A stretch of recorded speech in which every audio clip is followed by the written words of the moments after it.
Good morning বন্ধুরা, welcome back to my channel. কেমন আছে সবাই? আশা করি ভালো আছো, সুস্থ আছো। আর আমি কিন্তু ভগবানের আশীর্বাদে আর তোমাদের ভালোবাসায় খুবই ভালো আছি। কিন্তু একটু আমার দুঃখ আছে। তোমরা আমার ভিডিওগুলো যারা যারা দেখো অবশ্যই কিন্তু কমেন্ট করবে, আর কমেন্ট না করলে সত্যি একদম ভালো লাগে না। আর আমি এত কষ্ট করে ভিডিও বানাই একমাত্র তোমাদের জন্য। তোমরা যদি ভিডিওগুলো দেখো, দেখার পরে যদি লাইক আর কমেন্ট না করো তাহলে কি ভালো লাগে বলো? ইচ্ছাটাই না নষ্ট হয়ে যায়। এত কষ্ট করে ভিডিও বানাই, আর ভিডিও বানানোর সেই ইচ্ছাটাই না নষ্ট হয়ে যায়। তো মন থেকে সেই একটা ভালোবাসা নিয়ে ভিডিও বানাই, কিন্তু যখনই তোমরা লাইক কমেন্ট করো না না তখনই না সেই ইচ্ছাটা চলে যায়, মনে হয় আর কিছু করব না। তো ভিডিও বানাতে ইচ্ছে করে না, আবার বন্ধও করতে পারি না, কি করব বলো? তো তোমরা সবাই আমাকে যারা যারা ভালোবাসো বা আমার ভিডিও দেখো, আমাকে ভালোবেসে কমেন্ট করো আর একটা লাইক করো। তো চলো বন্ধুরা, আজকে সারাদিনের ব্লগ, আজকে আমি কি কি করব তোমাদের সঙ্গে সেটাই শেয়ার করব। তো দেখো, সকালবেলা উঠে অনেক কিছু করেছি, সেগুলো তোমাদের সঙ্গে শেয়ার করতে পারতেছি না। তো যেটা যেটা এখন করতেছি সেগুলোই শেয়ার করব। দেখো, বিছানাটা পরিষ্কার করলাম, কারণ বিছানাটাও পরিষ্কার করা হয়নি। আর আজকে না প্রচণ্ড চাপে আছি, আজকে একটা জায়গায় যাব, সেই প্ল্যানে আছি। কোথায় যাব সেটাও তোমাদেরকে বলছি। তো দেখো, রান্না করেছি, আর এদিকে বাড়িতে কিন্তু আজকে টিউশন মাস্টারও এসেছে, কারণ আজকে শনিবার। আর শনিবারটা প্রচণ্ড চাপ, শনি আর রবিবার। তো শাড়িটা বার করেছি, আর এই শাড়িটা পরে তো ভিডিও করেছি, তো সেই জন্য শাড়িটা আর ভাঁজ করে রাখা হয়নি। আর প্রচণ্ড রৌদ্র উঠেছে, গরমও পড়েছে। তো ঘরের কাজগুলো তাড়াতাড়ি করে করতেছি। রান্নাটা সকালবেলাই হয়ে গেছে, কিন্তু ঘরের বাকি কাজগুলো কিন্তু হয়নি। আর ওদিকে টিউশন স্যার এসেছে, তো তাকে আবার চা করে দিলাম। তারপর দেখো, রান্না করেছি, তারপরে পুজোটা দেওয়া হয়নি, পুজোটা দেওয়া হলো। আর এখন এই যে দেখো, সব ঘরের বিছানাগুলো ঝাড়তে হয়, প্রতিদিন পরিষ্কার করতে হয়। আর জানো তো, প্রতিদিন সংসারের কাজ থাকে, যতই সংসারের কাজ শেষ করো শেষ আর হয় না। আর দেখো, এই ঘরটাতেও আমরা মাঝে মাঝে থাকি, আবার অন্য ঘরেও থাকি, কারণ প্রতিদিন এক ঘরে আর এখন থাকি না। তো কোনো দিন এই ঘরে থাকি, কোনো দিন ওই ঘরেও থাকি। তো দেখো, ঘরে একটা ঘরে থাকলেও কিন্তু সব ঘরগুলো প্রতিদিন পরিষ্কার করতে হয়। দেখো, ধুলোবালি হয়, নোংরা হয়, সব ঘরগুলো একটু গুছিয়ে গুছিয়ে না রাখলে আবার ভালোও লাগে না। তো কাজকর্ম করে না এখন এই যে দেখো, শ্যাম্পু করে আসলাম চুলে। আর দুদিন ধরে না চুলে শ্যাম্পু করা হচ্ছে না, আর এত গরম পড়েছে, আর প্রচণ্ড গরম। আর এই গরমে না আমার চুলে শ্যাম্পু করতে হয় দুদিন পর পর। আর এক জায়গায় যাওয়ার কথা, সেখানে যদি যাই তার জন্য শ্যাম্পুটা করে নিলাম। তো কাজকর্মগুলো সেরে তারপরে শ্যাম্পুটা করলাম। আর শ্যাম্পু করে তো চুলটা অনেকক্ষণ বেঁধে রাখতে হবে আমার। তো এখন অনেকটাই বাজে, 12:30 বাজে মনে হচ্ছে। তো খিদেও পেয়েছে প্রচণ্ড। তো রান্না তো সকালে করেছি, আর আজকে যাব বলে না বেশি কিছু রান্না করিনি। আর আজকে যেহেতু নিরামিষ, বাড়িতে নিরামিষ করেছি, বিউলির ডাল করেছি, আর কুমড়ো শাক, আরও অনেক রকমের সবজি মিশিয়ে একটা তরকারি করেছি, আর পাঁপড় ভাজা করেছি। তো যদি যাই আর কি, তাহলে কি হবে, সবজিগুলো তরকারিগুলো নষ্ট হবে, সেই জন্য বেশি কিছু করিনি, এই দুটো তরকারিই করেছি। আর এদিকে পেঁপেটা কাটতেছি, একজন দাদা এসেছে বাড়িতে। আর এখন প্রচণ্ড ব্যস্ত, কোথাও যাওয়ার তাড়া থাকলে তো জানোই কেমন হয়, সব কিছু গোছাতে হয়, সংসারের কাজকর্ম গুছিয়ে রেখে যেতে হয়।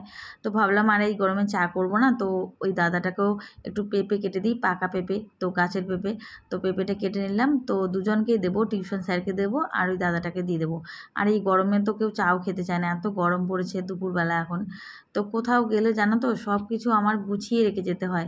তো আজকে না আর ঘরগুলো ঝাড় দিতে পারলাম না, তো সরি, আজকে আর ঘরগুলো মুছতে পারলাম না। তো সেই জন্য ঘরগুলো ঝাড় দিয়ে ভালো করে সব কিছু গুছিয়ে রেখে যেতে হবে, কারণ বাড়িতে যদি কোনো কিছু না গুছিয়ে রেখে যাই, এসে আবার আমাকেই গোছাতে হবে। সেই জন্য সব কিছু গুছিয়ে তারপরে দেখো, কোথাও বেরোতে গেলে কিন্তু এই কাজগুলো করেই যেতে হয়, না হলে এসে আবার ওই অগোছালো ঘর দৌড় দেখতে না ভালো লাগে না।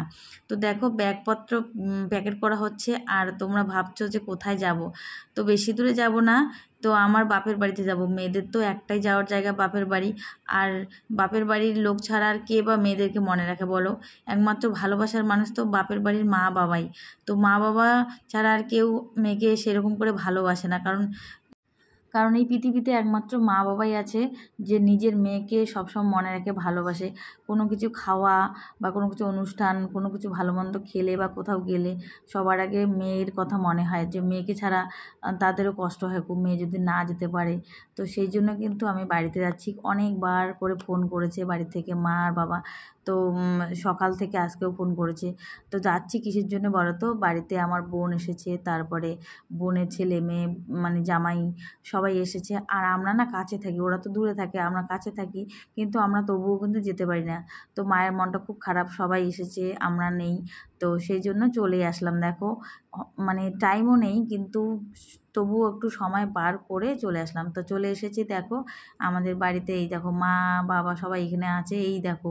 তো এখন সন্ধ্যাবেলা মানে এসেছি অনেকক্ষণে, একটু রেস্ট করলাম, করে দেখো এখন সন্ধ্যাবেলা আর সবাই মিলে যাব আমরা মেলাতে। আর এই দেখো আমাদের মিষ্টি মা কি সুন্দর করে সেজেছে একদম মেলা বাড়ি যাওয়ার জন্য। তো আমাদের এখানে না মেলা শুরু হয়েছে আর সেই জন্যই কিন্তু আসতে বলেছে। আর এখানে সবাই দেখো টিভি দেখতেছে। তো আমাদের এখানে মাদাইখাল মেলা হয় অনেক বড় করে, তো সেই মেলাতে যাওয়ার জন্যই কিন্তু আমাদেরকে ডেকেছে। তো এখানে দেখো আমার বোনও রেডি হচ্ছে আর মা ওদিকে রেডি হচ্ছে, আর এদিকে সবাই টিভি দেখা নিয়ে ব্যস্ত, কারণ সবাই রেডি হয়েছি। তো এখন শুধু মা রেডি হওয়া নিয়ে বাকি আর কি, মা রেডি হলেই কিন্তু বেরিয়ে পড়বো। আর আমরা দেখো মেলা বাড়ি যাওয়ার জন্য বাবা আমাকে 500 টাকা দিল, মানে সবাইকে 500 টাকা করে দিচ্ছে। আমাকে দিয়েছে 500, বোনকে দিয়েছে 500, মাকে দিয়েছে 500, দেখো 500 টাকা করে দিচ্ছে।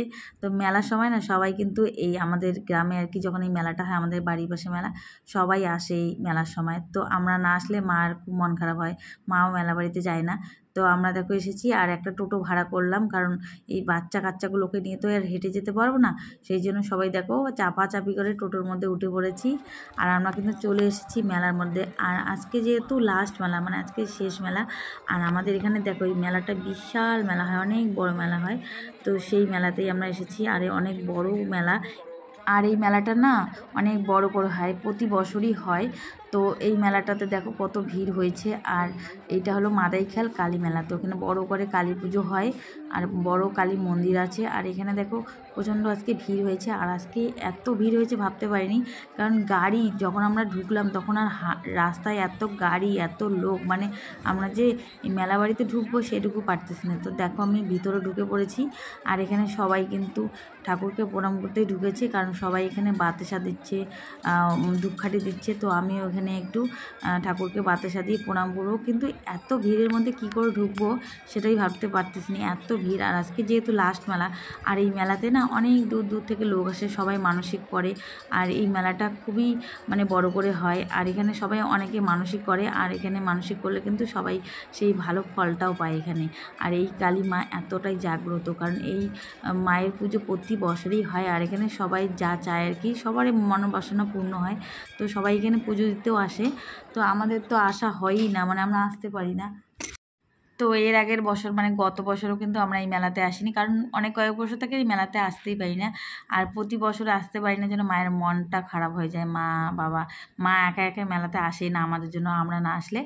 তো আমরা আসি বলে কিন্তু মাও মেলাতে এসেছে। আর দেখো কত বড় মেলা আর কত ভিড় হয়েছে এখানে। আর এখানে অনেক জিনিসও আসে, অনেক রকম নাগরদোলাও এসেছে, দেখো অনেক বড় বড় নাগরদোলা। তো আমরা তো নাগরদোলায় উঠতে পারবো না, কারণ আমি তো একদমই নাগরদোলায় উঠতে পারি না। তো সেই জন্য নাগরদোলা উঠতেছি না। আর প্রচণ্ড ভিড় হয়েছে মেলাবাড়িতে, আর এত গরমের মধ্যে সত্যি বলছি এই বাচ্চাগুলোকে নিয়ে ভিড় ঠেলে ঘোরাও মুশকিল, এতটাই ভিড় হয়েছে আজকে। তো এখানে সবাই বসে পড়েছি, দেখো এত ভিড়ের মধ্যে ঘেমে একদম শেষ। আমার ছেলে তো একদম ভিজেই গেছে। তো সবাই বলছে এখানে চাট খাবো, তো এখানে চাট খাচ্ছি দেখো। কিন্তু কি হয়েছে বলো তো, মেলাবাড়িতে ঢুকেই না একটা সমস্যা হয়েছে। তো মেলাবাড়িতে যখনই ঢুকেছি, কারণ অনেকজন লোক আসলে না এই সমস্যাগুলোই হয়। যখনই ঢুকেছি প্রথমেই কিন্তু দেখো আমার বোনের জামাই আমার বোনের ছেলেকে নিয়ে কিন্তু হারিয়ে গেছে, একদম প্রথমেই হারিয়ে গেছে। আর সেই জন্য কিন্তু আমাদের একদম মেলাটা ভালো করে ঘোরাই হয়নি, আমরা ঘুরতেই পারিনি, কারণ ও প্রথমেই একদম ঢুকেই হারিয়ে গেছে। তো আমার বোনের জামাই হারিয়ে গেছে, আর সঙ্গে ছিল ওর ছেলেটা, বাচ্চা ছোট বাচ্চা। তো ওকে নিয়ে কোথায় গেল এই টেনশনে দেখো ওকেই খোঁজা হচ্ছে। আর ওর ফোনটাও না, ফোনের মধ্যে একদম ব্যালেন্স নেই। তো ফোন করছি ফোনটাও লাগতেছে না, আর ও নিজেও ফোন করতেছে না। আর সেই জন্য কিন্তু আমাদের মেলা ঘোরা হয়নি, আমরা কোনো দোকানে ঘুরতে পারলাম না, এমনিতেও ছোট বাচ্চাগুলোকে নিয়ে অসুবিধা হচ্ছে। আর বন্ধুরা সেই জন্য কিন্তু আমরা বেশিক্ষণ ঘুরতে পারলাম না মেলাতে, আর এত ভিড়ের মধ্যে ঘুরতেও ভালো লাগে না। আর একজন হারিয়ে গেলে জানো তো মনের মধ্যে একটা টেনশন থাকে, কোথায় আছে, বাচ্চাটাকে নিয়ে কি করছে। তো সেই ভেবে কিন্তু আমাদের একদম মানে চিন্তায় চিন্তায় আমরা কোনো দোকানে কিছু কিনতেও পারিনি, কিছু খেতেও পারিনি, শুধু চাট খেয়েছি আর কিছু নিতেও পারিনি। তো বাড়িতে চলে এসেছি, আর বাড়িতে এসে মা দেখো একটু গরম গরম ভাত করলো, আলু সিদ্ধ, ঝিঙে ভাজা, আর দুপুরবেলার তরকারি ছিল। আর সবাই মিলে দেখো খেতে বসেছি। আর এরকম করে কিন্তু আমরা প্রতিদিন খেতে পারি না, কারণ সবাই মিলে তো আমরা একসঙ্গে থাকি না। আর আজকে দেখো কত আনন্দ হচ্ছে আর কি, আলু সিদ্ধ ভাত খেয়েও কিন্তু কত আনন্দ করে থাকা যায়। তো সবাই মিলে খাবো এখন। তো ভিডিওটা এখানেই শেষ করছি, সবাই ভালো থেকো, গুড নাইট।